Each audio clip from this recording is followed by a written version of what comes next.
Tommy, we can start prayers. Okay.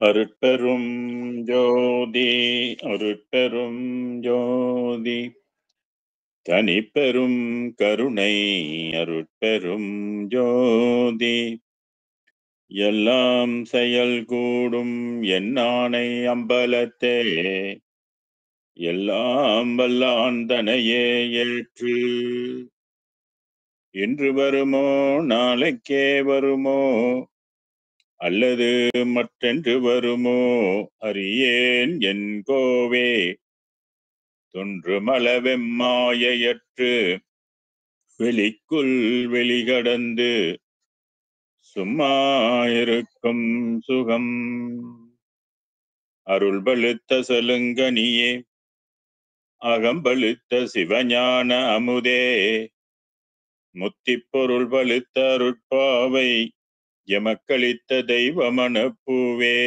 என்றும் மருள் பழுத்த அடியேங்கள் மன இருளை அகற்ற வரும் மணியே மெய்மை தெருள் பழுத்த வடலூர்வாள் ராமலிங்க நின்னருளை சிந்திப்பேனே திருநிலைத்து நல்லருளோடும் அன்போடும் சிறப்போடும் செழித்து ஓங்க குரு நிலைத்து மகிழ்வோடு வாழ்வுற வந்தினின் அருள் செய்குவாய் இரு நிலத்தவரின்புற திருவருள் எல் வடிவோடு மன்றில் குரு நிலைத்த சர்க்குரு எனும் இறைவனின் குறைகளில் பதம் போற்றி சாகா கலை கண்ட சதுரா வருக சாந்தமெனும் தவளக்கலையை உடுத்தமர்ந்த தலைவா வருக சர்க்குணர்க்கு வேகா காலை விளம்ப வந்த விபுவே வருக வெறு விளக்காம் வெண்பா உரைத்த தமிழ் தலைமை வேந்தே வருக வியநிலத்தில் பாகார் மொழியார் பற்றறுத்த பரமே வருக பக்திதனை பாரில் எவர்க்கும் படவிரிக்கும் பாங்கே வருக பல்காலும் பாகார் தெய்வ வளர்ப்பதியின் வாழ்வே வருக ராமலிங்க வள்ளலெனுமோர் மாணிக்கமணியே வருக வருகவே திருவிளங்க சிவயோக சித்தி எல்லாம் விளங்க சிவஞான நிலை விளங்க சிவானுபவம் விளங்க திருவிளங்கு திருத்தில்லை திருச்சிற்றம்பலத்தே திருக்கூத்து விளங்க ஒளி சிறந்த திருவிளக்கே ஒரு விளங்க உயிர் விளங்க உணர்ச்சியது விளங்க உலகமெல்லாம் விளங்க அருள் உதவும் பெரும் தாயாம் மறுவிளங்க குழல் வள்ளி மகிழ்ந்தொருவாள் விளங்க வயங்குமணி பொது விளங்க வளர்ந்த சிவ கொழுந்தே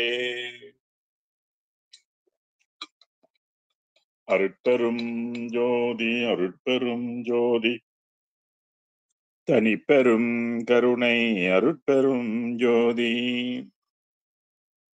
குருவே சரணம் குருவே துணை அருளே சரணம் அருளே துணை.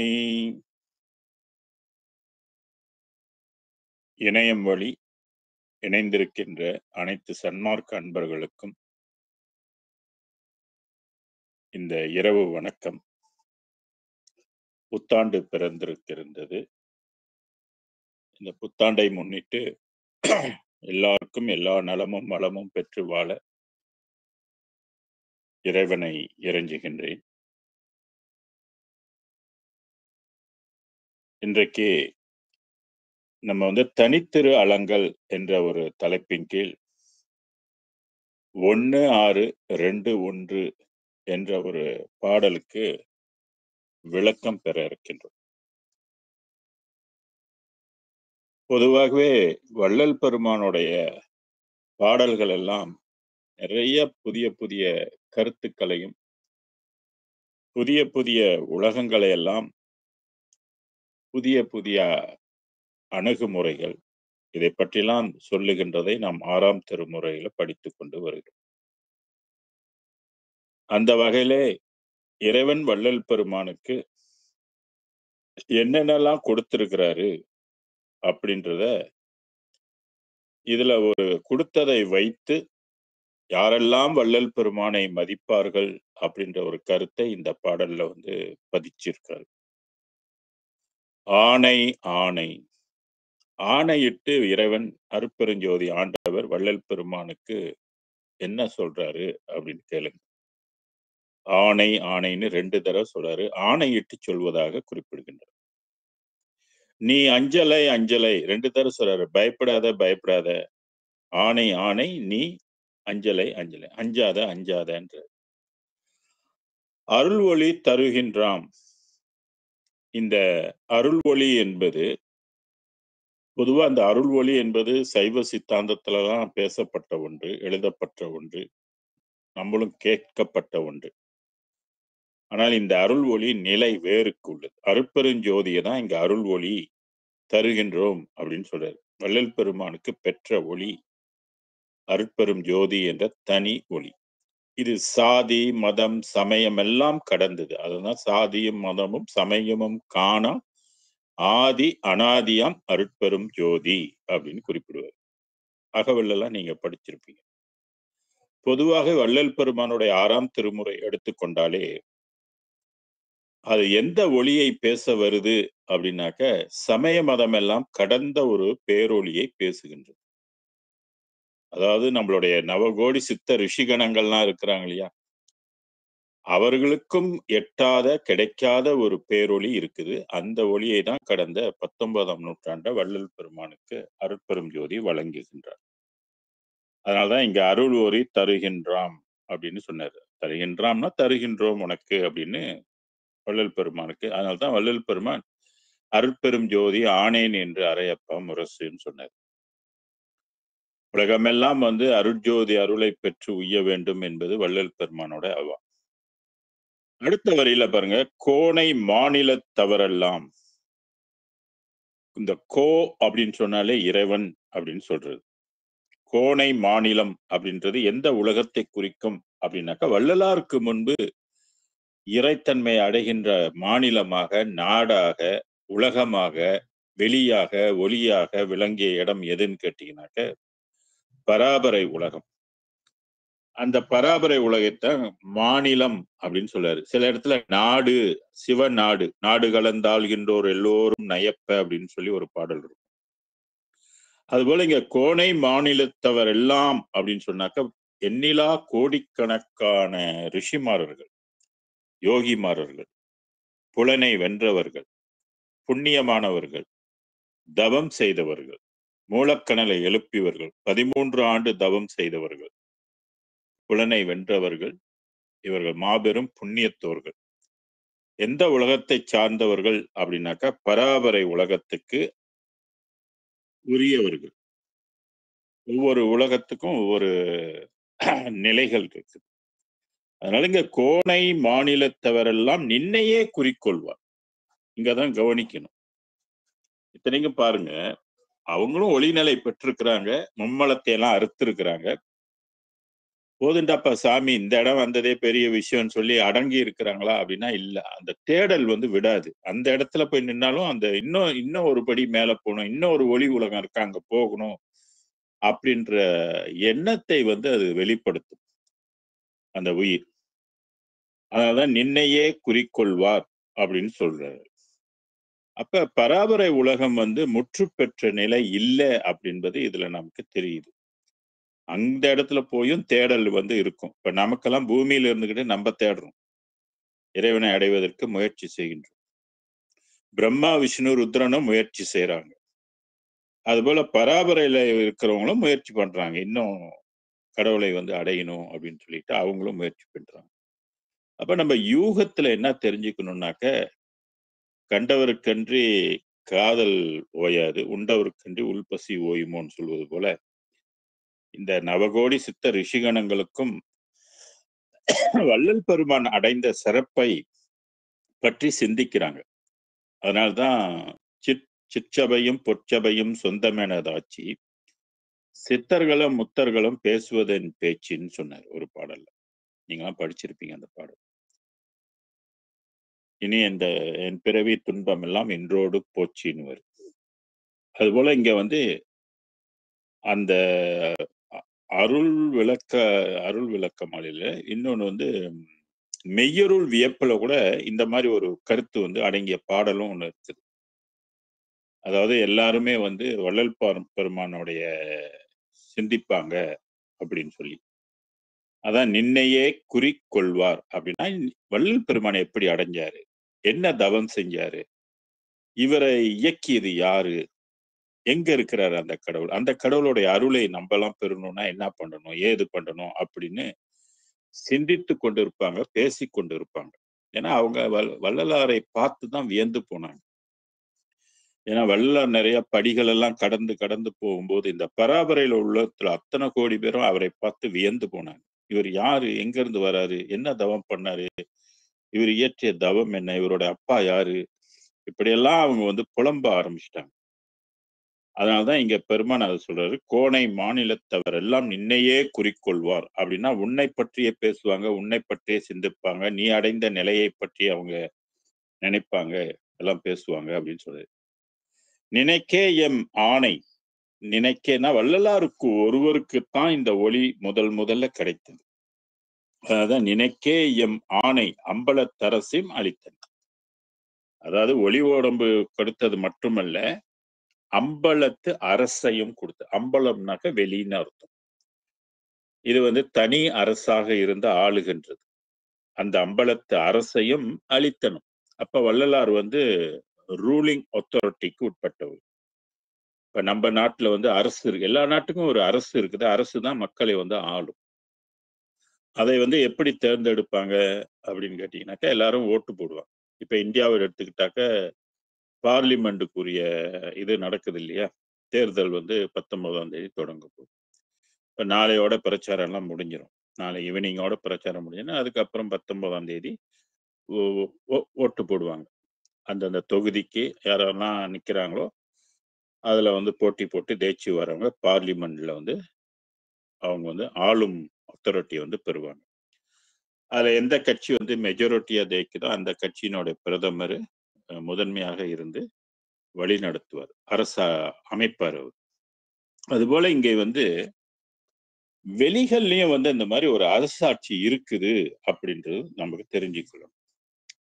இதை வந்து எந்த மாதிரி ஒரு தலைப்புல வந்து நம்ம ஆய்வு பண்ணணும் அப்படின்னு கேட்டீங்கன்னா, ரூலிங் அப்படின்ற ஒரு இல்ல ஸ்பேஸ் ரூலிங் அத்தாரிட்டி என்ற ஒரு டைட்டில் கீழே நம்ம வந்து எங்கெங்கெல்லாம் இதை பத்தி பேசி இருக்கிறாங்க அப்படின்னா 6ஆம் திருமுறையை அலசி எடுத்தால் பல விஷயங்கள் நமக்கு வந்து தெரியும். அதுபோல இங்க வந்து அம்பலத்தரசையும் அளித்தனம். அப்ப வள்ளலார் வந்து ஆட்சி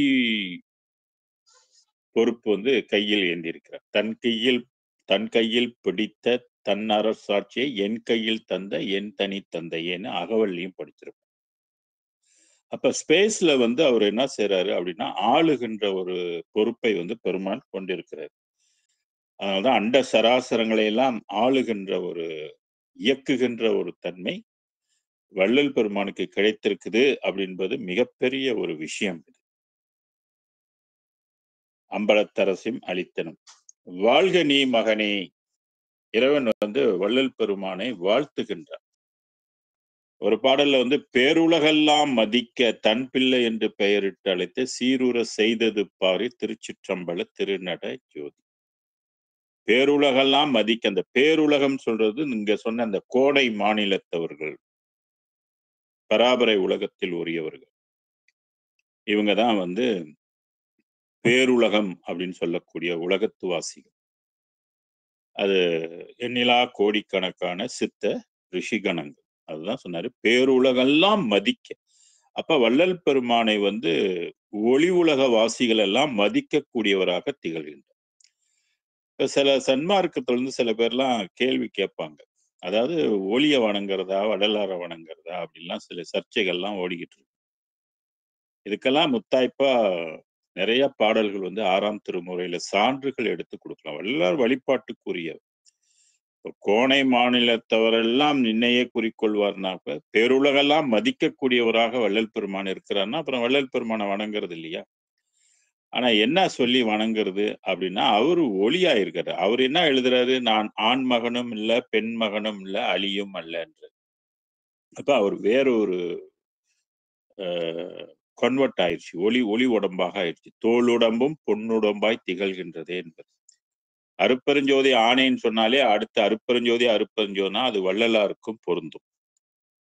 அருப்பெருஞ்சோதிக்கும் பொருந்தும், அது வள்ளல் பெருமானுக்கும் பொருந்தும். நாளைக்கு யார் யாரெல்லாம் அந்த ஒளி நிலை அடையறாங்களோ அவங்களுக்கெல்லாம் இந்த அருப்பெருஞ்சோதி என்ற மந்திரம் பொருந்தும்.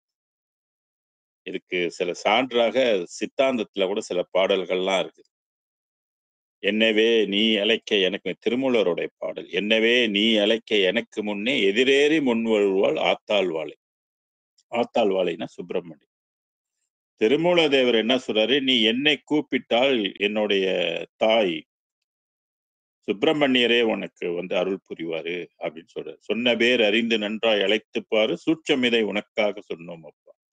இன்ன பேர் இன்ன குறி என்ன வேண்டாம் ஏகமாய் அறிந்திருப்போம் அப்பா நாமம்னாரு. இந்த பராபரையில உள்ளவங்கள ஒரு ஆளோட நாம சொல்லி வணங்கினா அங்க உள்ளவங்க எல்லாருக்குமே தெரியும். இப்ப சுப்பிரமணியரை வணங்கினா அங்க எத்தனை கோடி பேர் இருக்கலாம் அத்தனை பேருக்கும் தெரியும்.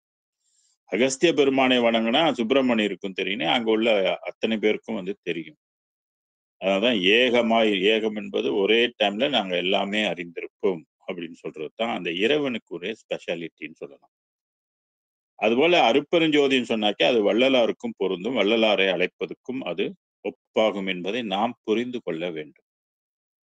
அதான் இங்கே வாழ்க நீ மகனே என்று அருப்பெருஞ்சோதி ஆண்டவருடைய வாக்கால் வாழ்த்து பெற்ற ஒரு மாபெரும் யோகியாக, ஞானியாக, தெய்வமாக திகழ்கின்றவர் தான் நம்மளுடைய அருட்பிரகாச வள்ளலார். என்றனை பெற்றிட எனக்கருள் புரிந்த நின் இணைமலர் பதம் போற்றி. மகனே என்றனை பெற்றிட என்று எனை பெற்றிட எனக்கருள் புரிந்த நின் இணைமலர் பதம் போற்றின்னு சொன்னார். வள்ளல் பெருமான் யாரை பெற்றுக்கொண்டார்? அருப்பெருஞ்சோதி ஆண்டவரை, அருப்பெருஞ்சோதி ஒளியை பெற்றுக்கொண்டார். எனக்கு அருள் புரிந்த நின் இணைமலர் பதம் போற்றினார். வள்ளல் பெருமானுக்கு அருள் புரிந்தது யாரு?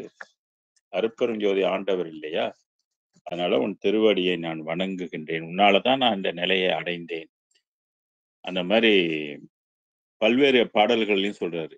பெற்றேன் உந்தன் அருளாலேன்னு. அந்த மாதிரி முத்தேக சித்தியெல்லாம் நான் உன்னுடைய அருளால் தான் பெற்றேன் அப்படின்னு குறிப்பிடுவார். ஆக வள்ளல் பெருமானை மற்ற ஞானிகளோடு நம்ம ஒப்பிட்டு பேச முடியாது. அதாவது பராபரை உலகத்து ஞானிகளோடு நம்ம ஒப்பிட முடியாது. இது அதையெல்லாம் கடந்து அதை விட சிறந்து பராபரையில உள்ளவங்களுக்கு கூட மரணம் வரும் என்பதுதான் வள்ளல் பெருமானுடைய கருத்து. ஆனா பராபரைக்கு மரணம் வரும் என்பதை வள்ளல் பெருமானுக்கு முன்பே சுப்பிரமணியர் ஞானத்துல 25ல சொல்லப்பட்டிருக்கு. பராபரையில் உள்ளவங்களும் மாண்டு போவாங்க, சித்தரெல்லாம் மாண்டு போவாங்க அப்படின்றத சுப்பிரமணியர் பாடலே நமக்கு சொல்லியிருக்கு. அதெல்லாம் படிச்சிருந்தா தெரியும். அடுத்ததா நம்ம கேட்கக்கூடியது எதுன்னு கேட்டீங்கன்னா வள்ளல் பெருமானுடைய பாடல். அதாவது எந்த எல்லையை சார்ந்துட்டா மரணம் இல்லை அப்படின்றதுக்கு மற்றறிவோம் என சிறிது தாழ்ந்திருப்பீரானால் மரணம் என்னும் பெரும்பாவி வந்திடுமே அந்தோ சற்றுமிதை உம்மால் தடுக்க முடியாது. சமரச சன்மார்க்க சங்கத்தொருள் அல்லால் ஏற்றி நின்று தடுக்க வல்லோர் உலகில் எவரும் இல்லை கண்டீர் சத்தியம் இதன் மொழின்னு சொல்லுவார். சத்தியம் பண்ணி சொல்லுவார். சமரச சன்மார்க்க வெளியே அடைந்தால் மட்டும்தான் மரணமில்லா பெறுவாள். ஆக அந்த வாழ்வை தரக்கூடிய தகுதி எந்த தெய்வத்துக்கு இருக்குன்னாக்கா அருப்பெருஞ்சோதி ஆண்டவர் ஒருவருக்கே உண்டு என்பதை நாம் எல்லாம் நல்லா தெளிவா தெரிஞ்சிருக்கணும். உறுதியாக அதை நம்ம புரிந்திருக்கணும். அதுக்கு நிறைய பாடல்கள் சான்றாக எடுத்துக்கொள்ளும். இப்ப சாவதென்றும் பிறப்பதென்றும் சாற்றுகின்ற பெரும் பாவம் தன்னை எண்ணி நோவதென்று புதிதென்று என்றும் உள்ளதாம். இந்த நோவை நீக்கி ஈவது மன்றிடை நடிப்போய் நின்னாலே ஆகும் மற்ற இறைவராலே ஆவது ஒன்று இல்லை என்றால் அந்தோ இச்சிறிய நாள் ஆகும் தற்சுதந்திரமின்மை என்ற தலைப்பில் இந்த பாடல் இருக்கும் 164. ஆக அந்த பாடலையும் சொல்றாரு மற்ற இறைவராலே ஆவது ஒன்று இல்லை அப்படின்னும் போது அந்த சமரச சன்மார்க்க வெளிக்குரியவர்களாக ஆக்கக்கூடிய ஒரு தகுதி அருப்பெருஞ்சோதி ஆண்டவருக்கே உண்டு. அந்த உயிருக்கு தான் உண்டு. அதனாலதான் நமக்கு கிடைச்சிருக்கிறது ஒரு மிகப்பெரிய பாக்கியம். பிறப்ப ஒழிக்கணும்னு விரும்புகின்றவர்கள் இந்த அருட்பெருஞ்சோதி அருளை பெற்றுதான் உய்ய முடியுமே ஒழிய மற்ற அருளால் இது சாத்தியம் இல்லை. அதனால்தான் வள்ளல் பெருமான் சைவ சித்தாந்தத்துல லட்சியம் வைக்காதீங்க அப்படின்னு சொல்றதுக்கு இதெல்லாம் காரணம். பல காரணங்கள் இருக்கு. அது ஒண்ணா நம்ம காரணத்தை வந்து சேகரிக்க முடியும். அதுல ஒன்று வந்து மற்ற இறைவர்கள் கொடுக்க முடியாதது அப்படின்னு சொல்றாரு. சரி, அடுத்து நம்ம டாபிக்ஸ் 112ல மெஞ்ஞான மெய்யருள் வியப்பு அதுல உள்ள ஒரு பாடல் 1-8-2-1. திருஷ்டி முதல் ஓர் ஐந்தொழிலும் செய்யென்றென்னையே செல்வ பிள்ளை ஆக்கி வளர்க்கின்றாய் இதென்னையே. திருஷ்டிக்கின்ற ஒரு பவர், திருஷ்டிக்கின்ற ஒரு சித்தி. ஓர் ஐந்தொழிலும் எதை வேண்டுமானும் பெருமான் வந்து திருஷ்டி செய்ய முடியும். இறைவன் வந்து அண்டத்தில் வந்து என்ன பிண்டங்கள்லாம் செய்தா அந்த பிண்ட நிலையெல்லாம் இவரும் செய்ய முடியும். அந்த மாதிரி இறைவன் வந்து இவருக்கு சகல உரிமையும் கொடுத்திருக்கிறார், சகல ஆற்றலையும் கொடுத்திருக்கிறார். அதனால திருஷ்டி என்பதற்கு படைத்தல் என்று முதல் ஒரு ஐந்தொழிலும். ஐந்தொழில் உங்களுக்கு தெரியும். இதுல வந்து இப்ப பொதுவா சைவ சித்தாந்தத்தில் வந்து இறைவனோட ஐந்தொழில் எதுன்னு கேட்டாக்க படைத்தல், காத்தல், அழித்தல் அப்படின்னு சொல்லுவாங்க. அருளல். இங்கே வந்து அழித்தல் வராது. இவர் வந்து அழித்தல் செய்ய மாட்டார். ஏன்னா பெருங்கருணையாக இருப்பதனால இவர் படைப்பாரு, காப்பாரு, அருள் புரிவாரு, துருசு நீக்குவாரு, பக்குவம் வரிப்பாரு. இதான் இவருடைய ஐந்தொழில். அப்ப அருட்பெருஞ்சோதி ஆண்டவரை வணங்கும் போது நமக்கு வந்து பக்குவங்கள் ஏற்படும். பிறவியை ஒழிப்பதற்குரிய பக்குவம். அது சும்மா எல்லாரும் எல்லா நிலையிலும் பக்குவம் இல்லாதவர்கள் அந்த அந்த எல்லைக்குள்ள வர முடியாது. அவை பக்குவம் விரைந்து பக்குவம் அடையணும்னாக்கா அருட்பெருஞ்சோதி ஆண்டவரை வணங்கினால் அது சிறப்பு. ஏன்னா அவரே அந்த தொழில் செய்கின்றார் இல்லையா, பக்குவம் வருவிக்கின்ற தொழில். அதனால இங்க திருஷ்டி முதல் ஓர் ஐந்தொழிலும் செய் என்று என்னையே செல்வ பிள்ளையாக்கி வளர்க்கின்றாய் இதென்னை. ஒரு ஆட்சி இதென்னை என்பது ஒரு வியப்பு. வள்ளல் பெருமானுடைய யாருடைய பிள்ளை அப்படின்னா அருட்பெருஞ்சோதி ஆண்டவருடைய பிள்ளை. அது என்ன பிள்ளை? செல்வ பிள்ளைன்றது, செல்ல பிள்ளை. இறைவனுக்கு அருட்பெருஞ்சோதி ஆண்டவருக்கு செல்ல பிள்ளையாக விளங்குகின்றார் வள்ளல் பெருமான். அதனால்தான் இங்கே செல்வ பிள்ளை ஆக்கி வளர்க்கின்றார். இப்ப நம்மளும் இறைவனுக்கு அருட்பெருஞ்சோதி ஆண்டவருக்கு செல்ல பிள்ளையா ஆகணும் அப்படின்னா நம்ம அவர் வழியில போகணும். ஜீவகாருண்யத்தை வந்து கடைப்பிடிக்கணும். 2வது அருட்பெருஞ்சோதி ஆண்டவர் மேல் நமக்கு அன்பு இருக்கணும்.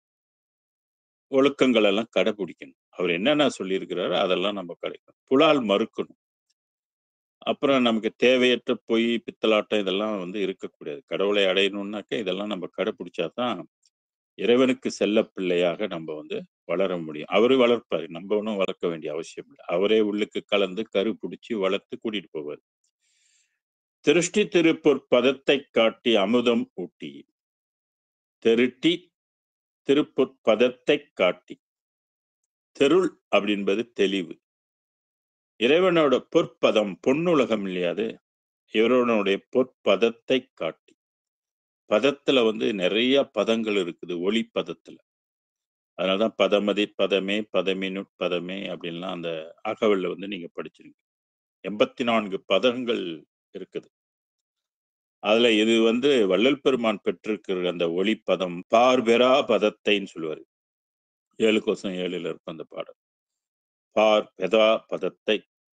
அப்படியாப்பட்ட ஒரு செம்மையான சிறப்பான ஒரு பதத்தை வந்து வள்ளல் பெருமானுக்கு, பொற்பதம் என்பது பொன் பதம் அப்படின்னு பொருள்படும். பொற்பதத்தை காட்டி அமுதம் ஊட்டி. நான் பல தடவை சொல்றேன், அமுதம் உண்டுதான் வளரணும். அமுதம் உண்ணதான் அறிவு வளரும். அமுதம் உண்ணதான் ஒளி உடம்பு வளரும். இது வந்து சித்தாந்தத்துக்கும் பொருந்தும். சித்தாந்தத்துல சுப்பிரமணிய ஞானம் படிச்சீங்கன்னாக்க அமுதம் உண்ணலைன்னா நீ வந்து அடைய மாட்ட அப்படின்னு சொல்லுவாரு. அமுதம் உண்ணலைனாக்க உனக்கு உலகம் கிடைக்காது, பராபரை உலகம் கிடைக்காதுன்னு சொல்லியிருப்பார். ஆக அருட்பெருஞ்சோதி வந்து தனி அமுதமாக வள்ளல் பெருமானுக்கு ஊட்டுது. ஊட்டுதுன்னா நீங்க வந்து வாயில ஏதோ ஊட்டுறதாக நினைச்சிடக்கூடாது. தவறு. இது உள்ளுக்குள்ளேயே வந்து ஸ்பேஸ்ல இருந்து சமரச சன்மார்க்க வெளின்னு சொல்றோம் இல்லையா? அந்த வெளி உலகத்துல இருந்து இவருக்கு வந்து அமுதம் வந்து ஊட்டப்படுது. இங்க அமுதம்னாக்க ஏதோ நீர் பொருள்னு நீங்க நினைச்சிடாதீங்க. இது வந்து ஒளிப்பொருள். ஒளியே வந்து உணவாக அமைவது. அதனாலதான் இது வந்து அமுதம் அமுதம்னு சொல்லுவாரு. பொதுவா அமுதம்னா பால்னு பொருள் தான். ஆனா இங்க வந்து நீர் பொருளை அது குறிக்காது. ஒளிப்பொருளை குறிக்கும். ஒளி உண்டு தான் நாம வந்து வளரணும். இதுதான் நம்மளுடைய இந்து சமயத்துல வந்து இறந்தவங்களுக்கு வந்து கடைசி நேரத்துல எல்லாரும் வாய்க்கு அரிசி போட்டு அனுப்புவாங்க. ஏன்னா அமுதம் உண்டு போகணுன்றதுக்கு இது ஒரு புறத்தத்துவமாக இருக்கும். புறத்தத்துவத்தை நம்ம அரிசி போட்டாக்கா அவர் போயிருவாரா? நிச்சயமா போக முடியாது. அமுதம் உண்டு போகணும் என்பதற்கு இது ஒரு மேப் அவ்வளவுதான். ஆக அமுதம் ஊட்டியே திகழ நடு வைத்தாய் சன்மார்க்க சங்கம் கூட்டி. இந்த சன்மார்க்க சங்கம் என்பது வெளியை குறிக்கும். அந்த வெளியில போய் சேரணும். கூட்டியேன்னா அந்த உலகத்துக்கு போய் விண்ணுலக வாழ்க்கையை நம்ம பெறணும். அது திகழ நடு வைத்தாய். என்னை வந்து நடுவாக தலைமையாக வைத்தாய் அப்படின்னு வள்ளல் பெருமான் இந்த பாடல்ல வந்து சொல்றாரு. ஐந்தொழில் கொடுத்திருக்கிறாரு. செல்வ பிள்ளை ஆக்கியிருக்கிறாரு. அப்புறம் தெளிவு கொடுத்திருக்கிறாரு. அவருடைய பொற்பதத்தை காட்டி கொடுத்திருக்கிறாரு. அமுதம் ஊட்டி வளர்த்திருக்கிறாரு. சன்மார்க்கம் என்ற உலகத்தில் என்னை நடு வைத்தார். தலைமையாக நீ என்னை வைத்தாய் அப்படின்னு எனக்கும் உனக்கும் இசைந்த பொருத்தம் என்ன பொருத்தமோ இந்த பொருத்தம் உலகில் பிறருக்கு எய்தும் பொருத்தமோன்னு மற்றவர்களுக்கு எய்தாது. ஏன்னா மற்றவர்கள் உலகம் வேறு, வள்ளலார் சென்ற உலகம் வேறு. இதைதான் நான் சொல்வேன். டெஸ்டினேஷன் வந்து 19ஆம் நூற்றாண்டுல மாறி போச்சு. அப்ப யார இந்த எல்லா உயிர்களும் வான்வெளியில இதுக்கு முன்பு பராபரை உலகம் வரைக்கும் சென்றவர்கள் எல்லாருமே அவங்கெல்லாம் எங்க வந்து முடிவாக சேரணும், எங்க போய் வாழணும் அப்படின்னா சமரச சன்மார்க்க உலகத்துல தான் வாழணும். அதுக்கு பாடல்கள் சான்று இருக்கு. பேரு பாரிடம் வானிடம் மற்றும் இடம் பற்றிய சித்தர்கள் முத்தர்கள் மற்றும் சேரிடமாம் இது பாரி திருச்சிற்றம்பல திருநட ஜோதி. இப்ப சேரக்கூடிய இடம். இப்படி சில பாடல்கள்ல வந்து டெஸ்டினேஷனை வந்து வள்ளல் பெருமான் குறிப்பிட்டிருப்பார். அடுத்த பாடலுக்கு போகும். 1:8:2:2 அடியேனாக்கி பிள்ளையாக்கி நேயன் ஆக்கியே அடிகளாக்கி கொண்டா என்னை அவலம் நீக்கி. அவலம் என்பது குற்றமுடையும். அவலமாக இருக்கிறது வந்து நம்ம மும்மலத்துக்கு உட்பட்டு இருக்கிறதுனால அவலம் என்று சொல்றோம். மும்மலங்கள் எல்லாம் நீக்கப்பட்டு அது அவலம் நீக்கி. சிறுமையா இருக்கு. சிறுமை நிலை வந்து அவலம்னு சொல்லலாம். இறைவன் வந்து அவரை வந்து அடியன் ஆக்கி கொண்டார். அப்புறம் பிள்ளை ஆக்கி கொண்டார். அப்புறம் நேயன் ஆக்கி கொண்டார். நேயன்னா நண்பன் அர்த்தம். அப்புறம் அடிகள் ஆக்கி கொண்டாய் என்னை அவலம் நீக்கி. இதெல்லாம் ஒவ்வொரு படிநிலைகள், ஒவ்வொரு தன்மைகள் மாறி மாறி மாறி கடைசியில அடிகள் ஆக்கி கொண்டாய். அடிகளை நமக்கு வந்து இறைவனுடைய ஒளியை பொருத்தினால் நம்ம நிச்சயமாக அடிகள் என்ற ஒரு பெயருக்கு உட்பட்டவங்களாக இருப்போம். அடுத்து சொல்றாருங்க, படியுள்ளோரும் வானுள்ளோரும் இதனை நோக்கி. இந்த பாடல் தான் நான் உங்களுக்கு சற்று முன்பு சொன்னேன். மெய்யொருள் வியப்புல வந்து இருக்குது. முதல் பாடல்ல நான் சொன்னேன் இல்லையா, நின்னையே குறிக்கொள்வார் அப்படின்னு சொன்னாங்க இல்லையா. இங்க அந்த பாடலுக்குள்ள பொருள் இருக்கு. படியுள்ளோரும் வானுள்ளோரும். படிமுடி கடந்தனை பார் இது பார் என அடிமுடி காட்டிய அருட்பெரும் ஜோதி அப்படின்னு படிக்கணும் இல்லையா. படிமுடி அடிமுடி பற்றினும் தோற்றா அடிமுடி என்னும் அருட்பெரும் ஜோதி. ஆக படியுள்ளோரும் சொல்லக்கூடிய நிறைய படிகள் இருக்கு. இப்ப பிரம்ம வெளி என்பது அது ஒரு படி, விஷ்ணு வெளி என்பது அது ஒரு படி. அப்புறம் பிரம்மா, விஷ்ணு, ருத்ரன், மகேஸ்வரன், சதாசிவம், விந்து, பரவிந்து, மத வெளிகள் அது ஒரு படிநிலை. அப்புறம் பரம்பரை, இப்படி நாதம், பரநாதம் இதெல்லாம் கடந்து பராபரை என்பது அது ஒரு படிநிலை. அந்த படியுள்ளோரும் சொல்றாரு. படியுள்ளோரும் அப்ப பராபரை நிலையை அடைந்து இருக்கிறவங்களும் வானுள்ளோரும் மற்ற மற்ற வான் உலகங்கள், வான் அனந்தம் கோடி இல்லையா? அங்கெல்லாம் பிண்டம் தாங்கி சத்தி சத்தர்கள் வந்து வாழுகின்றார். அதனாலதான் பொதுவா சொன்னாரு, வானுள்ளோரும் அப்படின்னு சொன்னாரு. படியுள்ளோரும் வானுள்ளோரும் இதனை நோக்கியேனாரு. இதனைன்னு சொல்லக்கூடியது எதுன்னா சமரச வெளியை நோக்கி, இதுதான் டெஸ்டினேஷன் அப்படின்னு சொல்றது. எங்க போகணும், ஆத்மா எங்க போய் ஐக்கியம் ஆகணும், எந்த உலகத்துல போய் வாழணும். இப்ப நமக்கெல்லாம் தெரிஞ்சு போச்சு, இந்த உலகம் வந்து அனித்திய உலகம் அப்படின்னு தெரிஞ்சு போச்சு. நாம் வாழ்கின்ற வாழ்க்கை வந்து என்றைக்கும் இறப்பு வரும்னு தெரிஞ்சு போச்சு, முதுமை வரும்னு தெரிஞ்சு போச்சு, நோய் வரும்னு தெரிஞ்சு போச்சு, ஏன் செத்து போயிருவோம்னு நம்ம தெரிஞ்சு போச்சு. நம்ம நினைச்சு இங்க இருக்க முடியாது அப்படின்னு, ஒரு நாளைக்கு நம்ம உடல் இறக்க போகுது அப்படின்றது தெரியாம யாரும் இருப்பாங்களா? இருக்கவே முடியாது. அப்படி தெரியாம இருக்கிறான்னா கீழாகிறவங்க தான் தெரியாது. அறிவு உள்ளவங்க, 3 வேளை சாப்பிடுறவங்க, சிந்திக்கிறவங்க, வேலைக்கு போறவங்க, படிச்சவங்க எல்லாத்துக்கும் தெரியும். ஏன்னா தினமும் நம்ம பார்க்கிறோம் இல்லையா? தினமும் செய்தி பார்க்கிறோம் இல்லையா? இறந்து கொண்டே தான் இந்த பூமியில எவ்வளவு பேர் இறந்து கொண்டே தானே இருக்கிறாங்க. அப்ப இதுல நம்ம மட்டும் என்ன வாழ்வோன்றதுக்கு என்ன நிச்சயம்? ஒரு பிரச்சனை இல்லனாலும் வயது ஆகும்போது கண்டிப்பா இறந்து தானே ஆகணும். அப்ப இந்த ஆன்மா எங்க போகும்? இந்த ஆன்மா எங்க போய் வாழணும்? ஏன்னா அருள் கிடைத்து சமரச வெளி உலகத்துக்குரிய உடம்பு பெறலன்னா நம்ம திருப்பி திருப்பி இந்த பூமியில தான் வந்து பிறந்து இறந்து கொண்டே இருப்போம். அதுதான் சாவதென்றும் பிறப்பதென்றும் சாற்றுகின்ற பெரும் பாவம்னு சொன்னார் இது. இந்த பாவப்பட்ட வாழ்க்கையை தான் நம்ம வாழ்ந்து கொண்டு இருக்கிறோம், மறந்து வாழ்ந்து கொண்டு இருக்கோம். ஏன்னா அந்த மாதிரி ஒரு மயக்க மனதை இறைவன் நமக்கு கொடுத்திருக்கிறான். அப்ப அறிவை கொண்டுதான் இதெல்லாம் நம்ம புரிஞ்சுக்கணும். அறிவு கொள்முதல் இல்லைன்னா இதெல்லாம் புரிந்து கொள்ள முடியாது. ஆக படியுள்ளோரும் வானுள்ளோரும் இதனை நோக்கியேனர். அப்ப தெரிஞ்சு போச்சு. அப்ப நம்ம யார் எங்க நோக்கணும்? நம்ம எதை நோக்கி வழிபாடு செய்யணும்? எதை எந்த இடத்தை நோக்கி நம்ம விண்ணப்பங்கள்லாம் செஞ்சு கொண்டு இருக்கணும்? நம்மளுடைய டெஸ்டினேஷன் வந்து இருக்கணும். அதெல்லாம் நம்ம வந்து புரிஞ்சுக்கணும். அதனாலதான் இது வந்து சித்தாந்தம் அந்த இறுதியான நிலையை வந்து காட்டல. அது உண்மை வெளி தோன்ற உரைக்கவில்லை. என்ன பயனோ இவை என்று சொல்லி வள்ளல் பெருமான் நொந்து கொள்வார். அப்ப இதுக்கு முன்பு வள்ளலாருக்கு முன்பு வந்த அருளாளர்கள் யாருமே இந்த சமரச வெளியை சொல்லாதனால யாருக்குமே இந்த இடத்தை அடையணும் அப்படின்றத நோக்கம் இல்லை, கருத்து இல்லை. ஆனால் இப்ப வள்ளலாரை பார்த்த பிற்பாட அவங்களுக்கெல்லாம் அந்த கருத்து வந்துருச்சு. ஆகா, வள்ளலார் மாதிரி நம்ம உடம்பு பெறணும். அதனாலதான் படியுள்ளோரும் வானுள்ளோரும் இதனை நோக்கியே அப்படின்னு சொன்னாரு. பதியும் ஓர வாரான் என்பர் பரிவு தேக்கி. பதியும் ஓர வாரான்னு நானும் அந்த இடத்துக்கு வருவதற்கு முயல்கின்றேன். பரிவு, பரிவு என்பது இரக்கத்தை கொண்டு. ஏன்னா அந்த இடத்துக்கு போகணும்னாக்கா இரக்கம் வேணும் இல்லையா? பரிவு இல்லைன்னாக்கா முடியாது. ஆக பரிவை வளர்த்து கொள்ள வேண்டும், இரக்கத்தை வளர்த்து கொள்ள வேண்டும். ஏன்னா சன்மார்க்கம் என்பது வந்து இரக்க நெறி இல்லையா? ஒரு உயிர்கள் பால் உயிர்கள் கொள்ளுகின்ற இரக்கம், தயவு. தயவு இல்லைன்னா சத்தியமாய் முத்தி அடையாருன்னு சொன்னார். அதனால பரிவு தேக்கிய. அப்ப நம்ம உள்ளத்திலையும் அன்றாடம் வந்து உயிர்களுக்காக நம்ம வந்து பிரார்த்தனை செய்யணும். உயிர்களுக்காக நம்ம வந்து வேண்டிக் கொள்ளணும். உயிர்கள் செய்த பாவத்துக்காக நம்ம இறைவனிடத்தில் இறைஞ்சணும்.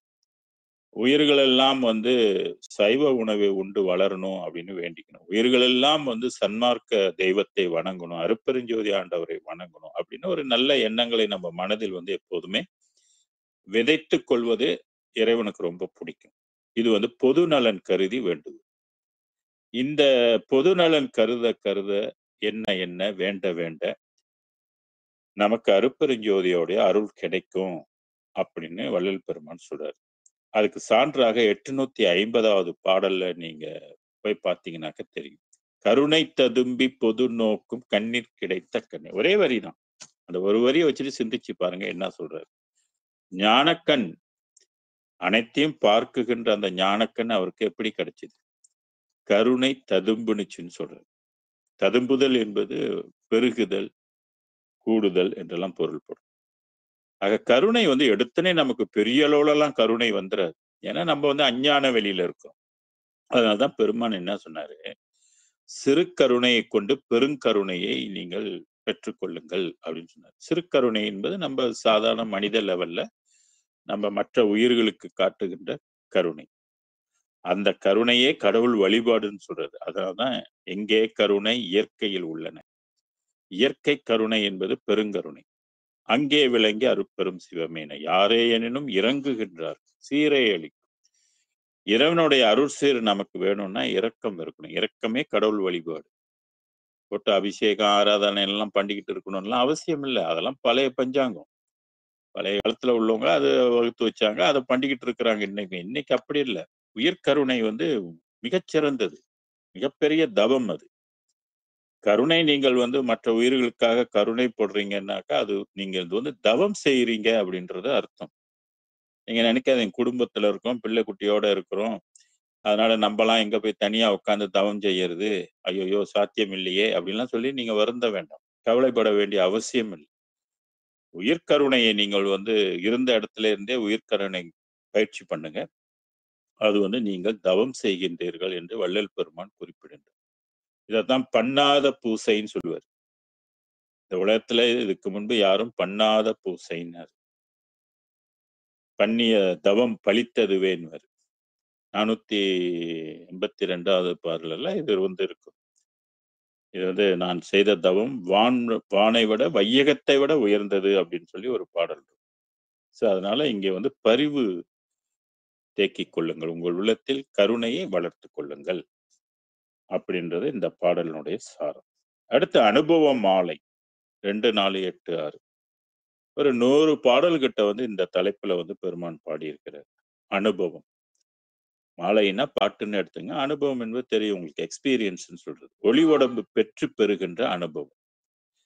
இன்னைக்கு நிறைய பேர் அனுபவம் அனுபவம் விட்டு பேசிட்டு இருக்கிறாங்க. உள்ளமும் மாயை, உடம்பும் ஒரு மாயை, உயிரும் மும்மலத்துக்கு உட்பட்டு இருக்குது, கர்மாவுக்கு எல்லாம் உட்பட்டு இருக்குது. என்ன அனுபவம், என்ன பெரிய அனுபவம் நமக்கு வந்துருச்சு சொல்லுவார். இது அல்ல. அனுபவம் என்பது கருப்புடிச்சு உரு வளருகின்ற அதன் பிற்பாடு உடம்பு வந்து ஒளிமயமான பிற்பாடு, உள்ளம் ஒளிமயமான பிற்பாடு கிடைக்கின்ற அனுபவம் தான் உண்மையான அனுபவம். அதைத்தான் பெருமான் அகவல்ல சொன்னாரு. பொது உணர்வும் போதலால் பிரித்து அது எனில் தோன்றா அருட்பெரும் ஜோதி. அதை அனுபவிக்க முடியாது, பார்க்கவும் முடியாது. பொது வந்து நம்மளோட கலக்கணும். பொதுவது சிறப்பது, புதியது பழையது என்று கூட குறிப்பிடுவார். பராபரை வந்து பழசு, பெருவெளி வந்து புதுசு. சரி, இந்த பாடல்ல என்ன வச்சிருக்கிறாங்க? பார் முதலாம் பரநாத பதிகடந்தப்பாலும். பார்னா உலகம். இந்த உலகம் பூமியில நம்ம வாழ்றோம்ல, இது நம்ம வாழ்ற ஒரு உலகம், கடவுள் படைத்த உலகம். பஞ்சபூதத்துல இது ஒரு உலகம், பஞ்சபூதங்களால் ஆக்கப்பட்ட உலகம். அதுல மண் என்ற ஒரு பூமியில 84 லட்சம் ஜீவராசிகளை இறைவன் வந்து ஃப்ரெஷ்ஷா முதல்ல படைத்தார். சோ பார் முதல் பரநாத பதிகடந்து அப்பாலும்னாரு. இறைவன் எப்படி இருக்கிறாரு? வெளிக்குள் வெளி கடந்து இருக்கிறார். உரைமனம் கடந்த ஒரு பெரு வெளி மேல் அரசு செய்தோங்கும் அருட்பெரும் ஜோதி. இந்த வெளி வந்து இப்ப இருக்கிற வெளி வந்து மனம் இருக்கிறதுனால நமக்கு அந்த வெளிகள்லாம் தெரியாது. ஏன்னா மனம் தானே மாயை. அந்த மாயை மனதோடு இருக்கிறதுனால வள்ளலார் சொல்லுகின்றையோ அல்லது சித்தர்கள் சொல்லுகின்ற உலகங்கள்லாம் நமக்கு வந்து பார்க்க முடியாது. ஆனா இங்க அந்த மனம் கடந்தவர்கள் அந்த சமரச வெளி அடைந்த வள்ளல் பெருமான் என்ன சொல்றாரு? பார் முதலாம் பரநாதம் பதின்னா இறைவன். கடந்த அப்பாலும் இறைவன் வந்து ஆட்சி புரிந்து கொண்டிருக்கிறார். எதையெல்லாம் கடந்து எங்கிருந்து ஆட்சி புரிகின்றன்னு சொல்றாரு. இந்த பரநாதம் என்று சொல்லக்கூடியது வந்து பராபரை உலகத்தையும் கடந்த அப்பாலும் பாங்குடைய தனிச்செங்கோல் ஓங்க நடக்கின்றது. செங்கோல் ஆட்சி, செங்கோல் செலுத்துகிறார். இறைவன் இல்லைன்னா உலகம் இல்லை. இறைவன் இல்லைன்னா மும்மூர்த்திகள் இல்லை, அஞ்சுமூர்த்திகள் இல்லை. உலகம் இல்லைன்னா பஞ்சபூதங்கள் இல்லை. எல்லாம் அந்த ஒருவர்னாலே இந்த உலகம் எல்லாம் இயங்கி கொண்டு இருக்குது. அவருடைய படைப்பு இது. அதான் பாங்குடைய தனிச்செங்கோல்னு சொன்னாரு. இப்ப பராபரையும் ஒரு காலத்துல செங்கோல் செலுத்துனுச்சுதான், இல்லைன்னு சொல்லல. ஆனா இப்ப அதையும் அதோட ஆட்சி வந்து மாறி அருட்பெருஞ்சோதி ஆண்டவர் நேரடியாக ஆட்சி செய்கின்ற காலம் வந்து பிறந்து கிட்டத்தட்ட 200 ஆண்டுகள் வந்து ஆயிடுச்சு. இதை நம்ம சமூகம் எல்லாம் தெரிந்திருக்கணும். தனிச்செங்கோல் ஓங்க நடக்கின்ற, ஓங்கன்னா உயர்ந்து அப்படின்னு அர்த்தம். ஓங்கி அப்படின்னா மேலாக. நடக்கின்ற சீர்தெரிந்தார் ஏத்துதோறும் ஏத்துதற்கோ எனது திருவாளர் அருள்கின்றதென்று ஓங்க நடக்கின்றது சீர்தெரிந்தார். சீர்தெரிந்தார்னாக்கா அருட்சீர். அருளை தெரிந்து கொண்டவர்கள்லாம் ஏத்துதோறும். ஏத்துதோறும்னா வணங்குந்தோறும் ஏத்துதற்கோ வணங்குதோறும் வணங்குவதற்கோ எனது திருவாளர் அருள்கின்றதன்று மனம் கனிந்தே ஆர்தரு பேர் அன்பொன்றே குறித்து ஆளுகின்றார் அருளுகின்றார்.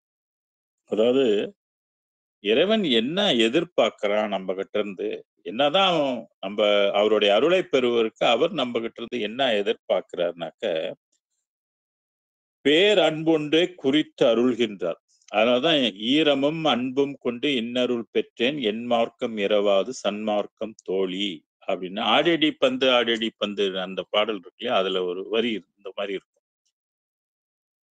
அருளை பெறுவதற்கு என்ன வழினாக்கா ஈரமும் அன்பும் சொன்னார். அப்ப இறைவன் என்ன எதிர்பார்க்கிறாரு, ஒண்ணு உயிர்கள் பால் இரக்கத்தை வந்து எதிர்பார்க்கிறாரு, மற்றொன்று வந்து அன்பு. அதான் அன்பெனும் பிடியுள் அகப்படும் மலையே அன்பெனும் குடில் புகும் அரசேன்னு பாடியிருப்பார். ஆக இறைவன் பால் நமக்கு வந்து அன்பு இருக்கும். ஆர்தரு பேர் அன்பொன்றே குறித்து அருளுகின்றார். அவர் என்ன எதிர்ப்பார், என் மேல உனக்கு அன்பு இருக்கான்னு கேட்கிறாரு. அன்பு இருக்குது, பல பேருக்கு பல விதமான அன்பு இருக்குது. பல தெய்வங்கள் மேலெல்லாம் அன்பு கொண்டு இருக்கிறாங்க, பக்தி கொண்டு இருக்கிறாங்க, விவேகம் கொண்டு இருக்கிறாங்க.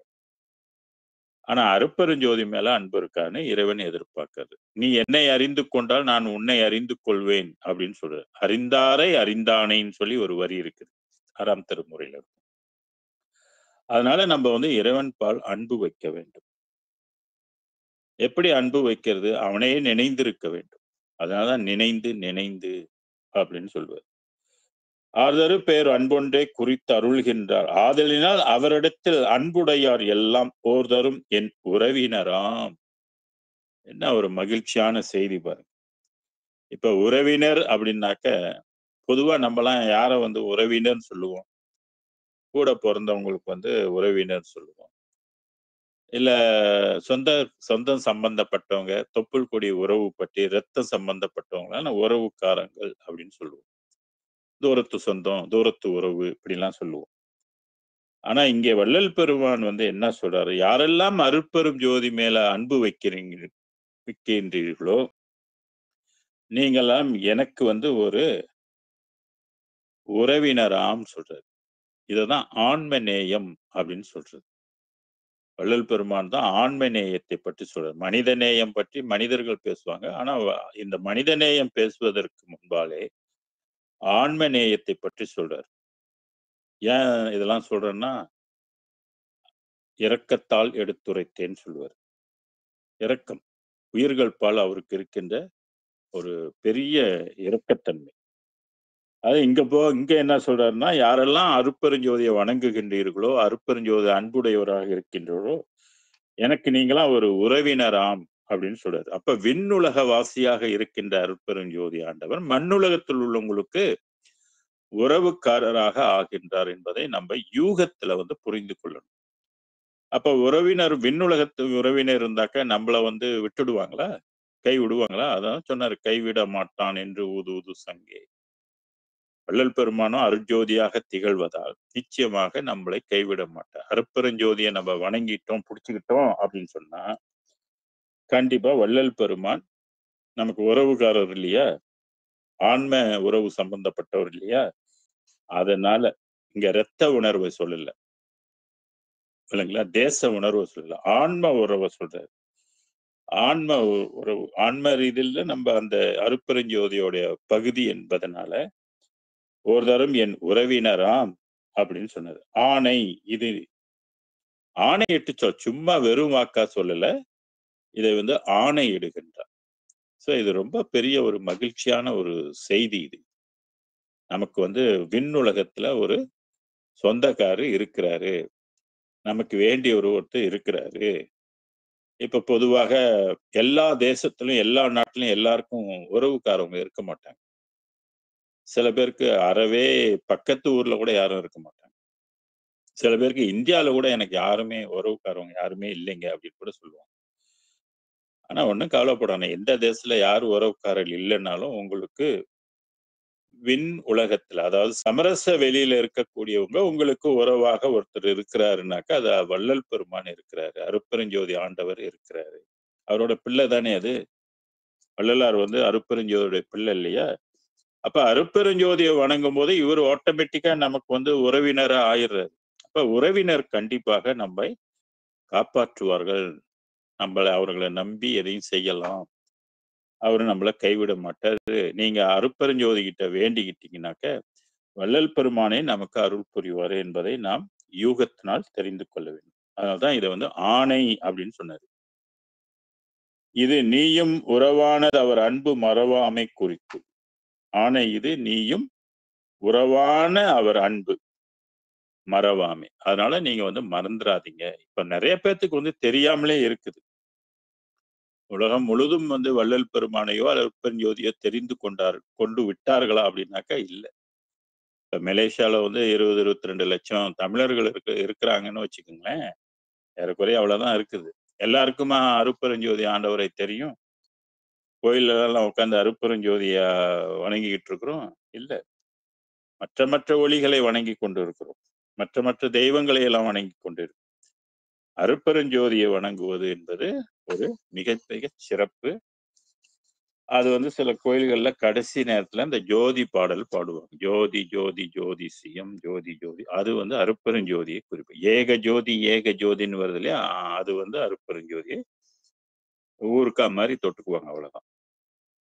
அதனால இது நீயும் உறவான அவர் அன்பு மறவாமை குறித்து. மறந்துடாதீங்க அப்படின்னு. மறக்காமல் எப்போதுமே அருட்பெருஞ்சோதி ஆண்டவரை நினைத்துக் கொண்டிருங்க. நினைந்து நினைந்து ஞானசரியல்ல முதல் பாடலாக நினைந்து நினைந்து அப்படின்னு சொல்றாரு. அடுத்து 2, 4, 8, 7 இதுவும் வந்து ஆட்சி சம்பந்தப்பட்ட விஷயத்தை சொல்லுகின்றது. நிறைய பாடல் வந்து வள்ளல் பெருமானுடைய ஆட்சி அத்தாரிட்டி, ரூலிங் அத்தாரிட்டின்னு சொல்றது. ஆட்சி உரிமை பற்றி பாடியிருப்பார். அதெல்லாம் தனியா எடுத்து ஆய்வு செஞ்சு படிச்சாதான் அதனுடைய விவரம் புரியும். நாதாந்த வரையும் எங்கள் நாயகனார் செங்குல் நடக்கின்றது என்கின்றார். நாதாந்த மட்டும் பொதுவாக சொல்லுவாங்க இல்லையா? ஏன்னா நமச்சிவாய வாழ்க, நாதன் தாழ்வாழ்க. அந்த நாதாந்தம் அப்படின்னு சொல்லக்கூடியது எந்த உலகம் அப்படிங்கன்னா பராபரை உலகம். எங்கள் நாயகனார் செங்கோல் நடக்கின்றது என்கின்றார். நாதாந்தம் மட்டும் இவர் வள்ளலார் சொல்ற நாதாந்தம் மட்டும் போதாந்த நிலையும் உயர் யோகாந்த நிலையும் புனித கலாந்தப்பதியும் புகழ்கின்றார்.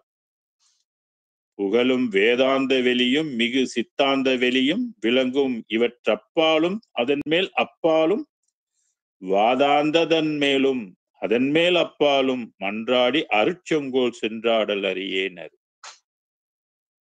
பராபரைக்கு உள்ளவங்களுக்கு, பராபரை 10 அறிவு கொண்டவர்களுக்கு நாத உலகம் வரைக்கும் தெரியும்.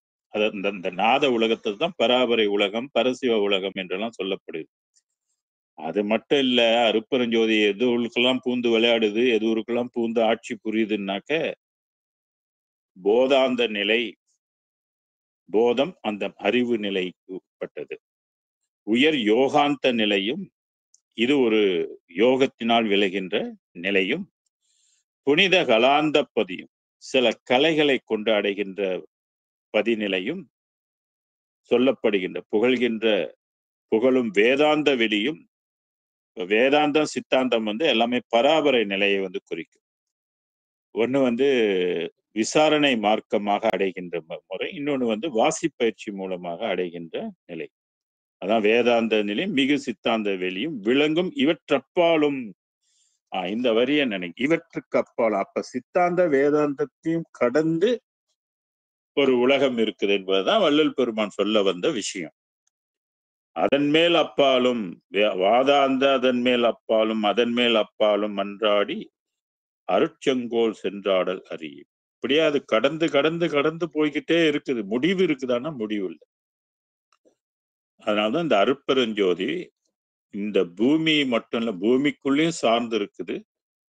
மற்ற மற்ற வெளிகளை எல்லாம் சார்ந்து கலந்து கலவாமல் எல்லா இடத்திலும் நீக்கமர நிறைந்து இருக்கின்றது. மன்றாடி அருட்செங்கோல் சென்றாடல் அறியேனர். இதை நீ தெரிந்து கொள்ளு. ஒரு ஏதோ சின்ன இடத்துல எங்கேயோ இருக்கிறாருன்னு நினைக்காத. இது எல்லை கடந்து எல்லா வெளிகளையும் கடந்து, அதான் வெளிக்குள் வெளி கடந்து சும்மா இருக்கும் சுகம்னு சொல்லுவார். இப்படி நவகோடி சித்த ரிஷிகணங்கள்னாலும் அறியப்படாத ஒரு அருட்ஜோதியாக, பரம்பொருளாக, பேரறிவாக அருட்பெரும் ஜோதி ஆண்டவர் விளங்குகின்றார் என்பதை நம்ம அறிந்து கொள்ள வேண்டும் என்று இந்த பாடல் நமக்கு கற்பிக்கின்றது. அடுத்து அடியார் பேரு 81, சாங் நம்பர் 81. அங்கே அடியார் தமக்கெல்லாம் அருளார் அமுதம் அளித்தனையோ, இங்கே சிறியன் ஒருவனுக்கு இடர்தான் அளிக்க இசைந்தாயே. செங்கல் இதழில் சடைக்கணியே சிவமே, அடிமை சிறு நாயேன், எங்கே புகுவேன் என் செய்வேன் எவர் முன்முகம் பார்த்திருப்பாரே. இது ஒரு வேண்டுகோளாக இந்த பாடல் அமைச்சிருக்கிறது. இந்த அங்கே அடியார் தமக்கெல்லாம் சொல்லக்கூடியது ஏற்கனவே பராபரை உலகம் வரைக்கும் அடியார்கள் எல்லாம் சென்றிருக்கிறார். வாசிப்பயிற்சி இப்ப சித்தாந்தத்துல சற்று முன்பு படித்தோம் இல்லையா, சித்தாந்தத்தில் பதிகள் பல கோடி, வேதாந்தத்துல பதிகள் பல கோடின்னு எல்லாம் இருக்கு இல்லையா, அததான் சொன்னார் அங்கே அப்படின்னு சொன்னார். இப்ப இங்கே என்பது பூலோகம், அங்கே என்பது பரலோகம். ஏற்கனவே வள்ளலாருக்கு முன்பு சென்றவர்கள் இடம், அது அங்கேன்றதை நம்ம பராபரை உலகமாக பொருள்படுத்தி கொள்ளணும். அங்கே அடியார் தமக்கெல்லாம், அங்கே உள்ள அடியார் என்பது அந்த உலகத்து வாசிகள், அடியார்கள். தமக்கெல்லாம் அருளார் அமுதம் அளித்தனை, அவங்க எப்படி போனாங்க? அருள் அமுதம் உண்டுதான் போனாங்க. ஆனா அந்த பராபரைக்குரிய அமுதம் அது மூலாதாரத்திலிருந்து சுத்தி செஞ்சு அந்த ஒளியையே அமுதமாக அவர்கள் உண்ணுவாங்க. இதான் திருவள்ளுவர் சொல்றாரு, உழுதுண்டு வாழ்வாரே வாழ்வார், மற்றெல்லாம் தொழுதுண்டு பெண் செல்வர் அப்படின்னு சொல்வார். அந்த ஒளி அமுதத்தை அவர்கள் பக்குவப்படுத்தி மேலே ஏற்றி அதுவே உணவாக போயிடும். அதுதான் அமுதம். சித்தர்கள்லாம் உண்டு அமுதம் அதுதான். அததான் இங்க சொன்னாரு, அங்கே அடியார் தமக்கெல்லாம் அருளார் அமுதம் அளித்தனையோ, நீ அவங்களுக்கும் அமுதம்லாம் சாப்பிட வச்சிருக்கிறியே, இங்கே சிறியன் ஒருவனுக்கும் இடர்தான் அளிக்க இசைந்தாயே. இங்கே சிறியன் என்பது தன்னை குறிக்கும், வள்ளல் பெருமானை குறிக்கும். ஒருவனுக்கும் இடர்தான், இடர் என்றால் துன்பம், அளிக்க இசைந்தாயேல். ஏன்னா இந்த வாழ்க்கை, இந்த உலகம் துன்பமான ஒரு உலகம். அந்த துன்பத்துலதான் நம்ம அப்படியே வாழ்ந்துகிட்டு அது அப்படியே பழகி போச்சு. அதான் இங்கே இடர்தான் அளிக்க இசைந்தாயே, செங்கேல் இதழி சடைக்கணியே, செங்கேல் இதழி சடைக்கணியே சிவமே அப்படின்றது அருட்பெருஞ்சோதியை குறிக்கின்ற சொல். அடிமை சிறு நாயேன், நான் ஒரு அடிமை, உனக்கு நான் அடிமைன்னு சொல்றாரு. சிறு நாயேன், தன்னை குட்டி நாயின்னு சொல்றாரு. பெரிய நாயின்னு சொன்னா கூட அது சிறப்பாயிடும். இல்ல குட்டி நாயின்னு சொல்றாரு. அடிமை சிறு நாயின் எங்கே புகுவேன்னு கேட்கிறார். சிற்சபையில் பொற்சபையில் புகும் தருணம் இதுவேன்னு சொல்ல ஒரு இங்கே கேள்வியாக வைக்கிறார். எங்கே புகுவேன், எந்த உலகத்துக்குள்ள நான் போறது, என் செய்வேன், நான் என்ன செய்யறது, எனக்கு எப்படி தெரியும் இந்த உலகத்துக்குள்ள எல்லாம் போறதுக்கு, எவர் என் முகம் பார்த்திடுவாரு, என்னை யாரு பேர் எடுத்து பாப்பா அப்படின்னு கேட்கிறார். நான் இந்த பூமியில வெறும் தோல் உடம்பையும் சதை உடம்பையும் வளர்த்து கொண்டிருந்தாக்க என்னை மதிப்பாங்களா அப்படின்னு கேட்கிறாரு. விண்ணுலகத்து வாசிகளை என்ன மதிப்பாங்களா? அதான் எவர் என் முகம் பார்த்திடுவாரே அப்படின்னு கேட்கிறார், கேள்வியாக வைக்கிறார். இந்த எங்கே புகுவேன் அப்படின்றது எந்த உலகத்துக்குள்ள நீங்க போகணும் அப்படின்றத நீங்க புரிந்து கொள்ளுங்க. டெஸ்டினேஷன் தெரியும். அப்ப வள்ளலாருக்கு தெரியல, எங்க போறதுன்னு தெரியல. அதனாலதான் எங்கே புகுவேன் என் செய்வேன், அதுக்கு நம்ம என்ன செய்யறதுன்னு வள்ளல் பெருமானுக்கு தெரியல. அதனால அவர் அந்த பாடலை அருள் ஒளி பெறுவதற்கு முன்பாக, முத்தேக சித்தி பெறுவதற்கு முன்பாக இறைவனிட்ட விண்ணப்பமாக இதை வைக்கிறார். அடுத்தபடி அலியே, அலியேனா இன்பம். அன்பர் அன்பே நல் அமுதே சுத்த அறிவான வெளி. இந்த வெளிகள் எல்லாம் என்ன இருக்குதுன்னாக்க அறிவு இருக்குது. வெளியில் இன்ப நடம் புரியும் அரசே, மறுபடியும் சொல்றேன். அலியே இன்பமே, அலினா இன்பம். அன்பர் அன்பே, அன்பர்களுக்குரிய அன்பே. நல் அமுதே, நல்ல அமுதமே. இறைவன் அமுதமாக இருக்கிறான் இல்லையா, அதனால அமுதம். சுத்த அறிவான வெளி. அப்ப வெளிகள்ல என்ன இருக்குன்னா இலக்கியம் இருக்குது, ஞான இலக்கியம் பொக்கிஷம் எல்லாம் வெளியில தான் இருக்கு. அதே நேரத்துல வெளியில் இன்ப நடம் புரியும் அரசே, அங்கே இறைவன் என்ன செய்கின்றான் அப்படின்னு கேட்டாக்க நடம் புரிகின்றான் சொல்றது. இப்ப நடம்னா நம்ம மண்டையில என்ன திணிக்கப்பட்டுருச்சுனாக்க, நடராஜர் ஏதோ ஒரு காலை தூக்கிட்டு ஒரு காலம் மாத்தி ஆடுறதுதான் நம்மளுக்கு சிந்தையில வரும் நடம் அப்படின்னு சொன்னாங்க. நடராஜன்னாக்க அந்த ஃபார்ம் தான் நம்ம மைண்ட்ல பதிப்பிக்கப்பட்டுருச்சு. ஆனா அது அது அல்ல. நடம் என்பது என்னன்னாக்க இறைவனுடைய இயக்கம், இறைவனுடைய சாஃப்ட்வேர், ஒளி சாஃப்ட்வேர்னு அர்த்தம். இப்போ போன்ல எல்லாம் உள்ளுக்கு என்ன இருக்குது, போனை உடைச்சு உள்ளுக்கு பாருங்க என்ன இருக்குதுன்னு. பழைய போன், புது போனை பண்ணிடாதீங்க. அது உள்ளுக்கு பாருங்க, அதுதான் சாஃப்ட்வேர்னு சொல்றது. அந்த சாஃப்ட்வேர் தான் நம்ம இப்ப பயன்படுத்தி கொண்டு வரும். அது போல உயிர்ல இருக்கக்கூடிய நடம் நமக்கு என்ன பண்ணுது, உயிர் கரு பிடிச்சனே என்ன பண்ணுது, ஒரு குழந்தையை உருவாக்குது இல்லையா, 36 தத்துவத்தை உருவாக்குது, 96 தத்துவத்தை உருவாக்குது, 4,48,500 தத்துவத்தை உருவாக்கி 10 மாசத்துல வெளியே தள்ளி விடுது, போய் வாழுன்னு. ஒரு குழந்தை பிறந்தனே ஐயோ என் குழந்தைன்னு நம்ம எடுத்துட்டு கொஞ்சம். இது அசுத்த நடம். சுத்த நடம், சுத்த அறிவு என்ன பண்ணும் அப்படின்னு கேட்டீங்கன்னா, சுத்த அறிவு இந்த உடம்பை ஒளியாக மாத்தி அது உலகத்துக்கு கொண்டு போயிடும். இதுதான் இந்த நடனத்துல இருக்கக்கூடிய அந்த மாதிரி நடம். பல நடம் இருக்கு, 1 2 இல்ல, ஏகப்பட்ட நடம், ஏகப்பட்ட சொஃப்ட்வேர் இருக்கு. அததான் இன்ப நடம் புரியும் அரசே அப்படின்னு சொல்றாரு. இந்த நடம் நமக்குள்ள காரியப்படும், பொருத்தணும். பொருத்தினாதான் அந்த நடம் காரியப்படும். நிறைய பாடல்ல வள்ளல் பெருமான் சொல்லுவார், என் உள்ளத்தில் சுத்த நடம் புரிகின்ற சித்த சிகாமணியேன் அப்படின்னு சொல்லுவார். ஒவ்வொரு பாடலுக்கும் முடிவுலையும் பாத்தீங்கன்னா, என் உள்ளத்தில் சுத்த நடம் புரிகின்ற சிற்றபை நடனம் தெரிந்து துதித்திடுமேன்னு சொல்லுவார். திரு நடனமது போற்றுவீர் அப்படின்னு சொல்லுவார். இதெல்லாம் நம்ம எல்லாத்தையும் கம்பைன் பண்ணி சிந்திச்சா அது இறைவனுடைய சஃபர் என்பது புரிஞ்சு கொள்ள முடியும். அதுலதான் இருக்குது ப்ரோக்ராம். மண்ணுலகத்துக்கு மனிதனாக பிறக்கிறதுக்குரிய ப்ரோக்ராமும், விண்ணுலகத்துக்குரிய ப்ரோக்ராம் அருட்பெருஞ்சோதிகிட்டே இருக்கிறது நமக்கு தெரிய வரும். அதனால்தான் விதி ஒன்றும் தெளியேன். எப்படி விதி என்பது வழி, முறை. எப்படி நான் விண்ணுலகத்துக்கு வாழ்றது அப்படின்றது, அதுக்குரிய விதி எனக்கு ஒண்ணும் தெரியல, தெளிவில்லை எனக்கு. அப்படியே குழப்பமா இருக்குது. ஆசை இருக்குது, பிறப்ப ஒழிக்கணும், இங்க இருந்தா செத்து போயிருவோன்னு தெரியுது. ஆனா அதுக்குள்ள விதி தெரியணுமே, முறை தெரியணுமே. துறை இது, வழி இது, துணிவுது, நீ செய்யும் முறை இதுன்னு வள்ளல் பெருமானுக்கு இறைவன் குறிப்பிட்டார் இல்லையா. அதனால்தான் விதி தெரியணும். ஒவ்வொரு உலகத்துக்கும் போவதற்குரிய விதி என்ன அப்படின்னு தெரியும். தெரிஞ்சுக்கிட்டாக்க தான் நம்ம அந்த விதியை கடைப்பிடிக்கணும். இப்ப பற்றுகள் எல்லாம் பதிநெறி விளங்க உற்றருள் ஆலோசை ஒருதனி பொருள். வீடுகள் எல்லாம் விதிநெறி விளங்க, அகவல் இதெல்லாம் இருக்கும் பாருங்க. வீடுகள் எல்லாம் விதிநெறி விளங்க ஆர்டர் செய்தருளும் அரும்பெரும் பொருளேன்னு. அப்ப எந்த உலகத்துக்கு முத்தி நீ அடைபெறு? வீடு என்பது முத்தி. அப்ப முத்தி ஒவ்வொரு உலகத்துக்கும் உரிய விதிமுறைகள் மாறுபடுது. அதுபோல சன்மார்க்கத்து உலகத்துக்குரிய முத்தியை நீ அடையணும்னா அதுக்குரிய விதி என்னன்னு தெரியும். விதி என்னவாக இருக்கும்? ஜீவகாருண்யம் தான் அதுக்குரிய முதன்மையான ஒரு விதி. ஜீவகாருண்யம் இல்லைன்னா நம்ம கடவுளுடைய அருளை பெற இயலாது. இறைவன் மேல அன்பு வைக்கணும் அப்படின்றது, அருட்பெருஞ்சோதி மேல அன்பு வைக்கணும் என்பது மற்றொரு விதி. அந்த இறைவன் மேல நம்ம கட்டாயம் அன்பு செலுத்தி வழிபடணும்.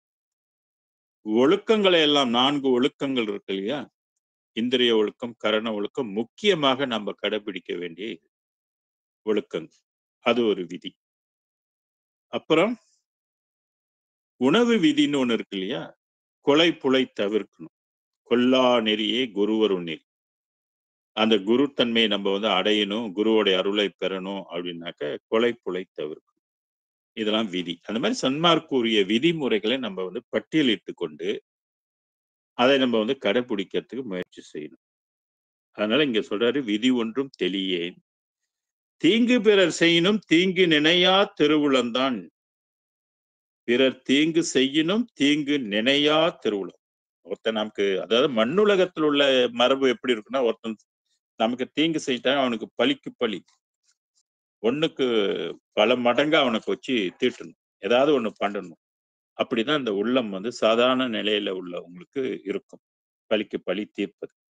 இங்கே வள்ளல் பெருமான் என்ன குறிப்பிடுகின்றார் என்றால், பிறர் தீங்கு செய்யினும், தனக்கு தீங்கு நினையா திருவுளம் தான்.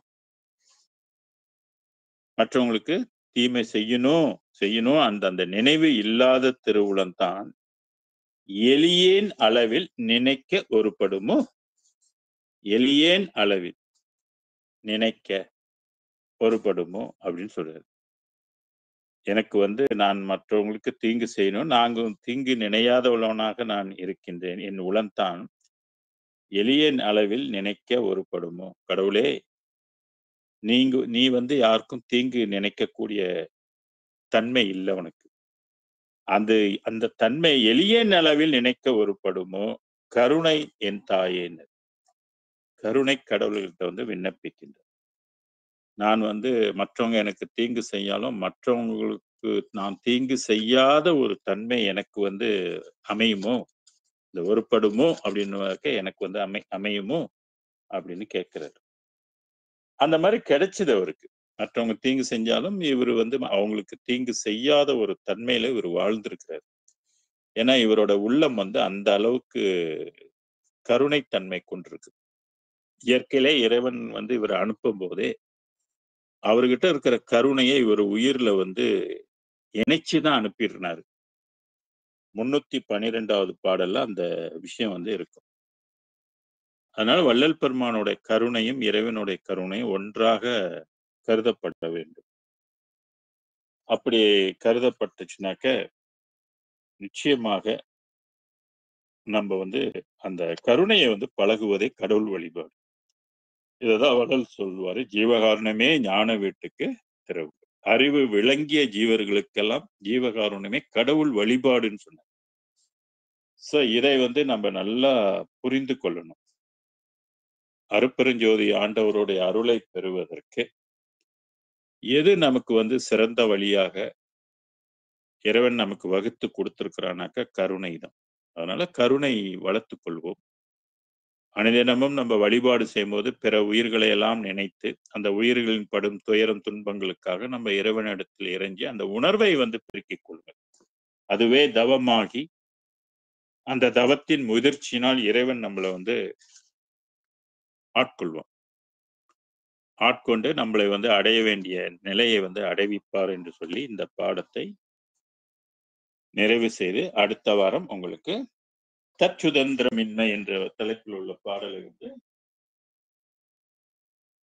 நம்ம வந்து சொல்லுவோம். சரிங்களா?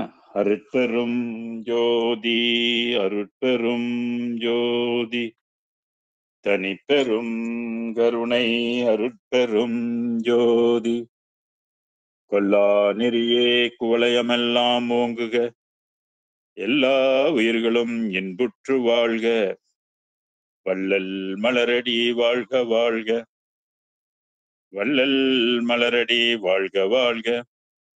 சர்க்குருநாதா சர்க்குருநாதா, சன்மார்க்க சங்கம் தலைக்க அருள்தாதா, திருவருட்பிரகாச வள்ளலார் தெய்வ திருவடிகளே சரணம். அருட்பெரும் ஜோதி அருட்பெரும் ஜோதி தனிப்பெரும் கருணை அருட்பெரும் ஜோதி குருவே சரணம் குருவே துணை, அருளே சரணம் அருளே துணை. நன்றி, வணக்கம், வாழ்க. எல்லாருக்கும் புத்தாண்டு வாழ்த்து. நன்றி ஐயா.